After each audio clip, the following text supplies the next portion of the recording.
Children of God, mga anak sa Diyos.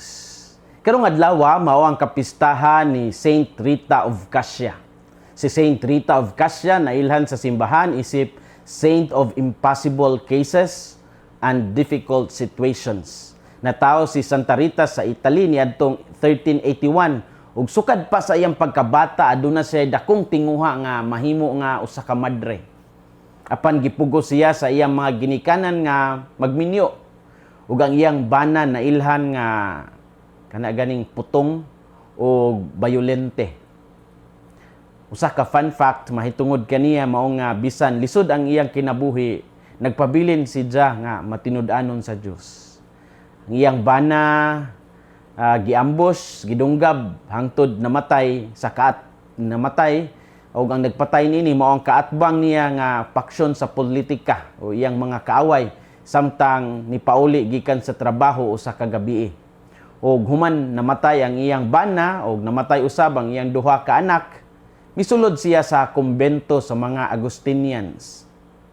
Si Santa Rita sa dihang siya nahimo nga madrina, nakadawat siya og samad sa iyang agtang nga susama sa mga tunok ni Kristo isip mystical experience. Ug hangtod karon daghang tao sa tibuok kalibutan nagapangayo sa panabang ni Santa Rita alang sa mga problema sa pamilya ug sa mga sitwasyon nga daw wala na joy paglaom. And ang iyang kinabuhi nagpamatuod nga bisan sa kasakit o kalisod, posible gihapon ang pagkabalaan pinaagi sa gugma, pagpasaylo o sa pagsalig sa Dios. Ang ebanghelyo karong adlaw naghisgot sa pakig-istorya ni Jesus kang Pedro human sa pagkabanhaw. Gipangutanan ni Jesus si Pedro sa makatulo kung gihigugma ba siya niini o gitugyan usab kaniya ang pag-atiman sa panon. Unsay makutlo nato karong adlaw? Unang punto, ang tinuod nga gugma kang Kristo makita sa pag-alagad o pag-atiman sa uban. Sa ebanghelyo miingon si Jesus kang Pedro, "Feed my lambs." John 21:15. Sa binisaya pa nga hubad, "Pakana ang akong mga karnero." Kini ngagsugo nagpakita nga ang gugma kang Kristo dili lang kutob sa mga pulong o sa mga emotions o kining lip service lang.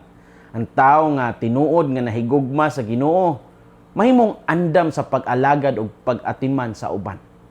Gipangutana ni Jesus si Pedro sa makatulo tungod kay si Pedro usab makatulo nga milimod kaniya sa panahon sa pag-antos. Apan wala pasagdi ni Jesus si Pedro sa iyang kapakyasan. Hinuon gihatagan siya og bag-o nga opportunity aron mapakita ang iyang gugma ug pagkamatinumanon. Mao kini ang gugma sa Dios nga puno sa kaluoy, merciful ug naghatag usab og second chances. Dagan usab kanato ang nakasala og napakyas apan ang Ginoo wala mapul-i sa pagdawat og pagpasaylo kanato. Usahay ang mga tao maghuna-huna nga ang gugma sa Dios para lamang sa mga perfect ug sa mga balaan. Apan ang kinabuhi ni Pedro, ang kinabuhi ni Santa Rita, nagpakita nga ang Dios nagtrabaho bisan sa mga tao nga adunay kahuyang ug kasakit. Si Pedro nahadlok og nilimod kang Hesus. Apan gihimo gyapon siya ni Hesus nga haligi sa simbahan. Si Santa Rita nakasinati og problema sa pamilya og dakong kasakit apan nahimo gyapon siyang santa. Mao nga dili kita angay mawad-an og paglaom kung adunay kapakyasan sa atong kinabuhi. Ang importante mao ang pagbalik ngadto sa Ginoo ug pagtugot nga usbon niya ang atong kasing-kasing ug giyahan ta sa pagbuhat og maayo. Ang tawo nga nakasinati ug kaluoy sa Dios mahimong mas mapinanggaon ug mas makasabot sa uban. Ang tinuod nga gugma kang Kristo makita sa pag-alagad ug pag-atiman sa uban. Ikaduhang punto, ang pagsunod kang Kristo nanginahanglan og sakripisyo. Human sa paghatag og misyon kang Pedro, giingnan usab siya ni Jesus mahitungod sa iyang umaabot nga pag-antos. Mao nga real talk. Ang pagsunod kang Kristo dili kanunay sayon og hayahay lang. Adunay sugo nga kinahanglan kita mubiya sa sala, mubiya sa bisyo ug sa kaugalingon nato nga mga kapritso aron mahimong matinud-anon sa Ginoo. Si Pedro nakasinati og kahadlok og kapakyasan apan sa ulahi andam na siyang muhatag bisan sa iyang kinabuhi alang kang Kristo. Mao usab kita nga gitawag sa pagpadayon bisan adunay mga pagsulay og kalisod.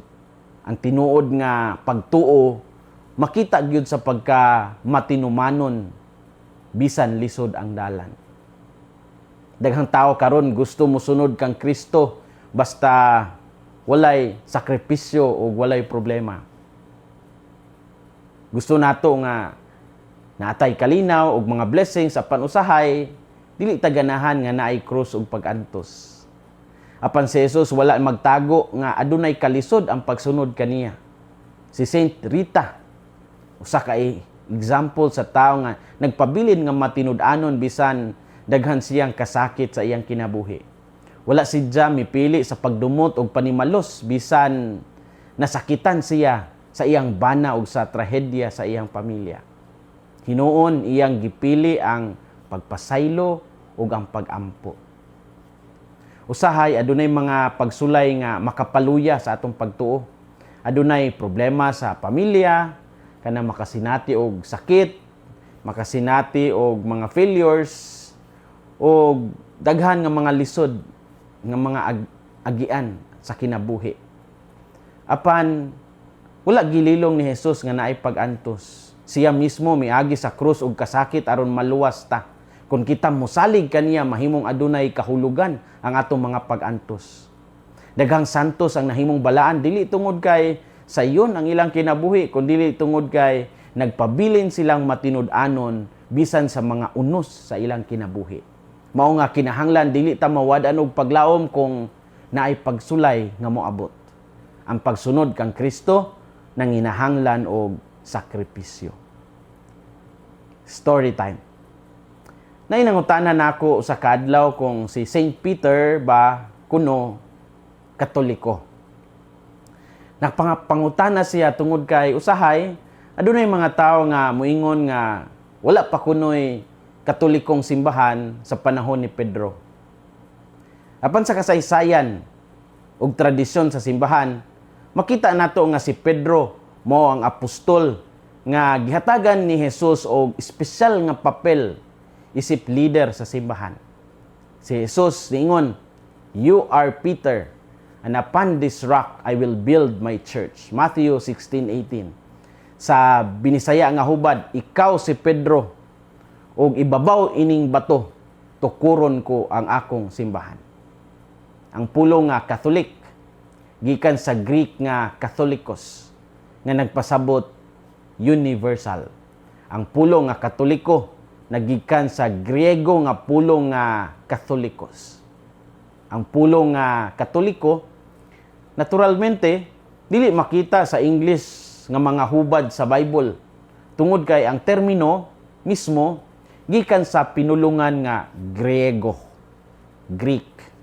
Apan ang Griegong lingtunganay sa pulong ang Ecclesia Catholicos nagpasabot universal o tibuok naa sa Acts of the Apostles o buhat sa mga apostoles kapitulo 9 bersikulo 31 kini nag-ingon, "Then the church throughout Judea, Galilee and Samaria enjoyed a time of peace and was strengthened, living in the fear of the Lord and encouraged by the Holy Spirit, it increased in numbers."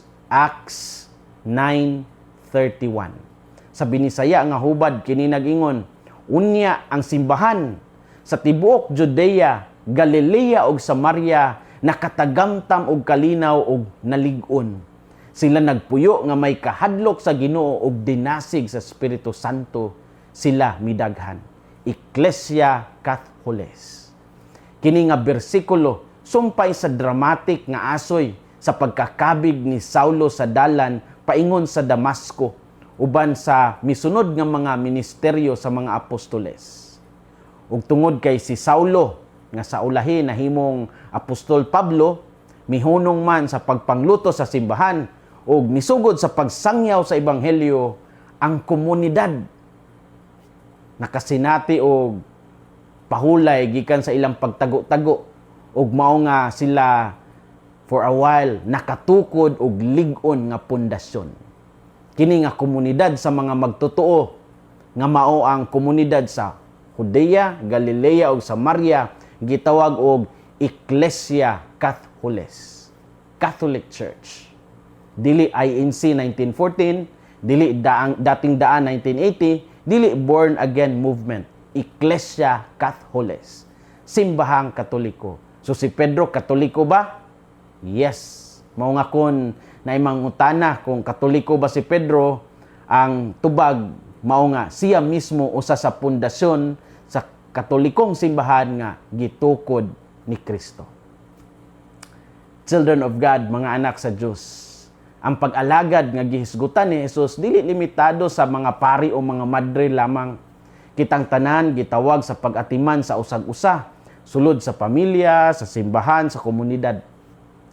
Ang ginikanan nga nagtrabaho aron masuportahan ang pamilya, nag-alagad usab sa Ginoo. Ang anak nga mutabang sa iyang ginikanan ug mutahod kanila, nagpakita usab sa gugma kang Kristo. Ang kalibutan karon puno sa kasakit ug kagulanan, mao nga daghang tao nanginahanglan sa atong pagtagad ug pagmahal. Dili kinahanglan dagkong butang dayon ang buhaton aron makaalagad. Ang simple nga paghatag og panahon, ang pagpaminaw ug pagtabang mahimong dakong grasya sa uban.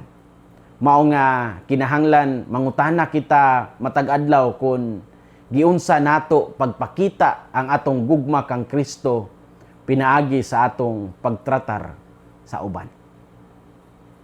Hinaot nga ang kasing-kasing ni Kristo maghari sa atong mga kasing-kasing. Kini si Father Felmar Castrodes, Fiel SVD, ang inyong magsisibya sa maayong balita. Gikan dinhi sa Radio Veritas Asia, hinumdumi ang kinabuhing Kristiyano, kinabuhi sa pagserbisyo.